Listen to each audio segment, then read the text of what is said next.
కేంద్రంపై దండయాత్ర చేస్తున్నారు దక్షిణాది రాష్ట్రాల ముఖ్యమంత్రులు. నిన్న కర్ణాటక ముఖ్యమంత్రి సిద్ధరామయ్య జంతర్ మంతర్ వద్ద ధర్నాకు దిగితే ఇవాళ కేరళ ముఖ్యమంత్రి విజయన్ తన కేబినెట్తో కలిసి ఆందోళనకు దిగనున్నారు.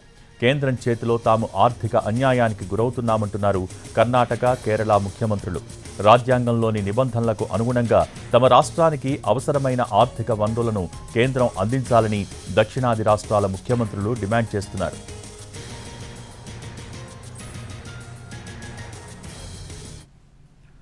ఇటు తమిళనాడులోనూ నిరసనలు జరుగుతున్నాయి. డీఎంకేకు చెందిన కార్యకర్తలు కేంద్ర ప్రభుత్వ కార్యాలయాల ఎదుట నిరసనలు తెలియజేస్తున్నారు.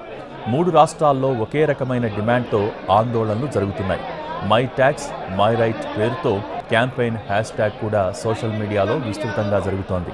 ఆర్థికంగా మెరుగైన స్థితిలో ఉన్న రాష్ట్రాల నుంచి సేకరించిన పన్నుల ద్వారా ఆర్థికంగా బలహీనంగా ఉన్న రాష్ట్రాలకు నిధులు ఇవ్వడంపై తమకు ఎలాంటి అభ్యంతరం లేదని, కానీ ఆర్థిక పరిస్థితి బాగున్న రాష్ట్రాలు నష్టపోకుండా ఉండాలంటే కేంద్రం అనుసరిస్తున్న విధానాలను మార్చాల్సి ఉందని అంటున్నాయి దక్షిణాది రాష్ట్రాలు.